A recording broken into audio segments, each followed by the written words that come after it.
What if the reason you feel anxious, frustrated, and emotionally exhausted isn't because you care too much, but because you're too attached? What if the real power you've been looking for isn't control, isn't validation, isn't closure, but detachment?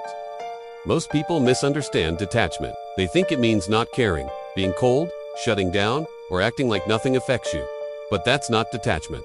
That's avoidance. Real detachment is different. Detachment is caring without clinging.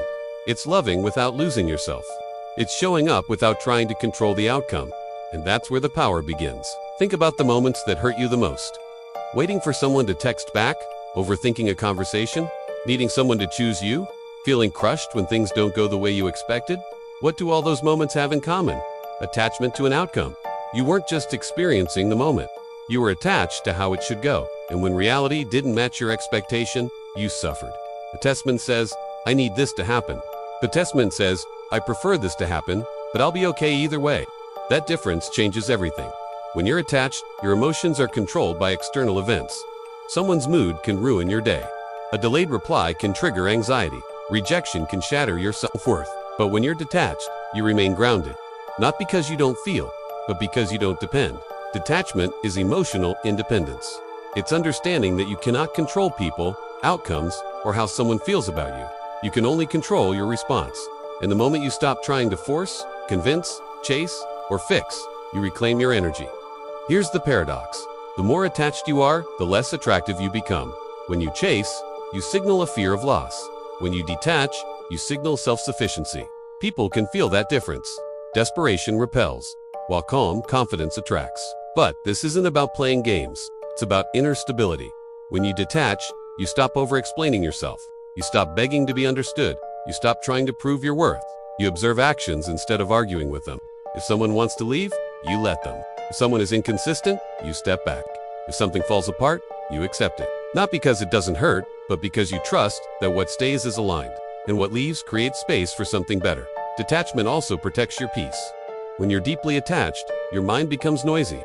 You overanalyze, rehearse conversations, and imagine worst-case scenarios. Your happiness becomes conditional. I'll feel better when they respond. I'll relax when I know where we stand. Detachment says, I'm okay now. It doesn't mean you don't have goals or desires.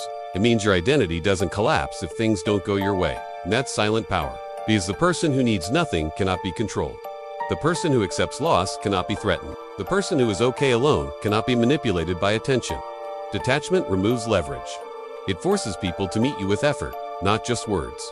And it forces you to confront a hard truth. Sometimes you're not stressed because the situation is complicated. You're stressed because you're gripping too tightly. The tighter you hold, the more anxious you feel. The looser you hold, the freer you become. Detachment isn't about pushing people away. It's about releasing the need to control their behavior. It's about giving without expecting, loving without demanding, and trying without obsessing. If it works out, beautiful. If it doesn't, you're still whole, because your peace was never dependent on the outcome. That's the silent power. When you detach, you stop chasing clarity from others and start creating it within yourself.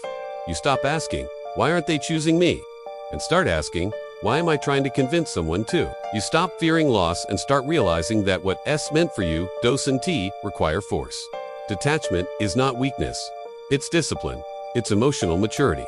It's choosing self-respect over desperation. And once you master it, something interesting happens. You move differently. You speak calmly. You react less. You attract more because you're no longer operating from fear. You're operating from stability. And stability is power. The loudest person in the room isn't the strongest. The calmest one is detachment, is how you become that person. Thanks for watching. If this resonated with you, consider subscribing for more content on building inner strength.